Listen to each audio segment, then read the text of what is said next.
Brought to you by Techno Camon 30 series.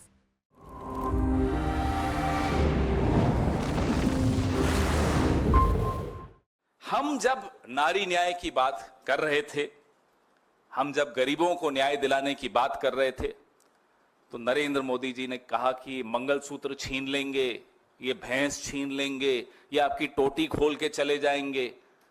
अजीब सी वाहियात सी बातें सुनने को मिली इस कैंपेन में। 140 करोड़ लोगों का प्रधानमंत्री, 10 साल का प्रधानमंत्री, टोटी चोरी, भैंस चोरी, ऐसी ऐसी बातें इस प्रचार में आपने वहां से सुनी। जयराम जी ने मुझे कहा कि मैं अपने प्रचार की बात करूं, वो हमारे प्रचार की बात अधूरी होगी जब तक उनके प्रचार की बात नहीं करें, क्योंकि लोग तुलना कर रहे थे कि एक तरफ मल्लिकार्जुन खड़गे जी, राहुल गांधी जी, प्रियंका गांधी जी इस सरकार को जवाबदेह बना रही हैं, इनसे सवाल पूछ रहे हैं, इनसे पूछ रहे हैं कि साहब आपने ये क्यों नहीं किया, बेरोजगारी क्यों बढ़ी, महंगाई क्यों बढ़ी, महिलाओं के खिलाफ अत्याचार क्यों बढ़ा, जो कि एक विपक्ष का काम है। हम 5 साल लगातार ये सवाल पूछते आए, और लेकिन जब हम अपनी विजन, अपने जवाब सामने रख रहे हैं, तब भी हम वो सवाल दोहराएंगे। ये अपेक्षा हमसे लोग रखते हैं, इसलिए हम पूछ रहे थे। लेकिन उस वक्त प्रधानमंत्री जी क्या कर रहे थे वो आपने देखा। जो प्रधानमंत्री की भाषा थी, कुछ वक्त के लिए तो हमारे सुप्रिया जी के जो काउंटर पार्ट हैं अमित मालवीय जी, वो घबरा गए कि मेरी नौकरी खतरे में आ गई, मोदी जी तो ट्रोल बन गए। ऐसा ट्रोल प्रधानमंत्री हमने कभी नहीं देखा जो इस बार देखने को मिला। मन की बात करते करते मटन की बात करने लगे। बताइए, उनको हमारे प्रचार से ऐसे भटक गए। ये मैं अपनी खुद की पार्टी की तारीफ करूंगा कि हमारे प्रचार ने नरेंद्र मोदी के प्रचार को पटरी से उतार दिया।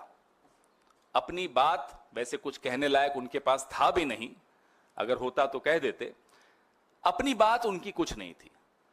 कल परसों खड़गे साहब ने बताया आपको प्रेस वार्ता के जरिए कितनी बार उन्होंने मोदी का नाम लिया, और कितनी बार कांग्रेस का नाम लिया, कितनी बार राहुल जी का नाम लिया, बीच बीच में नेहरू जी का भी नाम लिया।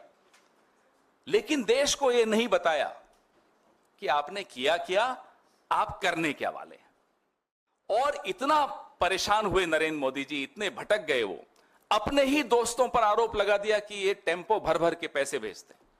जयराम जी और मैं रोज सुबह सुबह एआईसीसी के बाहर आके देखते थे कोई टेम्पो आए, कोई टेम्पो आया ही नहीं। एक बार वो टेम्पो निकलते थे, एड्रेस कहीं और का दे दिया था उनको, वहां चले जाते थे। एक टेम्पो नहीं आया, आया होता तो आपको और ज्यादा हम विज्ञापन देते, बता रहा हूं आपको। और इतना वो भटके कि अभी तक तो भगवानों की आपस में लड़ाई कराते थे। जो हमारे बुजुर्ग नेता जो रहे नहीं, अब नेहरू जी की लड़ाई पटेल से करा दी थी, सुभाष चंद्र बोस जी की लड़ाई करा दी थी, अब रविवार की लड़ाई शुक्रवार से करा दी जाते जाते। क्या रविवार को छुट्टी क्यों है, ईसाइयों का यह प्रभाव है। अरे प्रधानमंत्री जी, 10 साल हो गए आपको, ये मुद्दे हैं आपके पास कि रविवार को छुट्टी होनी चाहिए या नहीं होनी चाहिए। वो जब बोल रहे थे उस दिन सोमवार था, उससे एक दिन पहले छुट्टी ली थी उन्होंने, प्रचार नहीं किया था। जयराम जी ने ट्वीट किया था कि आज प्रचार नहीं कर रहे। तो मैं आपको बताने की कोशिश कर रहा हूं कि कैसे उनका प्रचार भटक गया और कैसे डिरेल हो गया, जिसको इंग्लिश में कहते हैं। जाते जाते उन्होंने एक और बात ज्ञान की कर दी। ज्ञान के तो वो सागर है, एंटायर पॉलिटिकल साइंस है।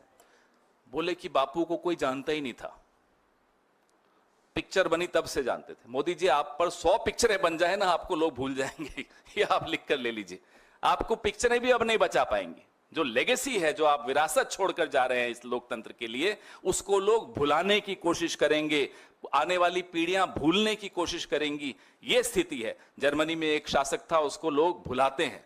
आप जर्मनी में जाइए, उसका नाम ले लीजिए, वो बड़ी, उनका चेहरे का हाव भाव बदल जाते हैं, उनको शर्म आ जाती है। यही हालत इस देश में नरेंद्र मोदी जी की होने वाली है, विश्व में नरेंद्र मोदी जी की होने वाली। आने वाले 4 जून को हम फिर आपसे मिलेंगे, और पूरे इन ऑल ह्यूमिलिटी हम आपको कह रहे हैं, विनम्रता के साथ कह रहे हैं, आप लोगों ने बहुत गर्मी में झेला, बहुत मेहनत की, बहुत पसीना बहाया, आपकी भी मेहनत कामयाब होगी। लोकतंत्र जीतेगा, इंडिया गठबंधन की सरकार बनेगी। बहुत बहुत धन्यवाद।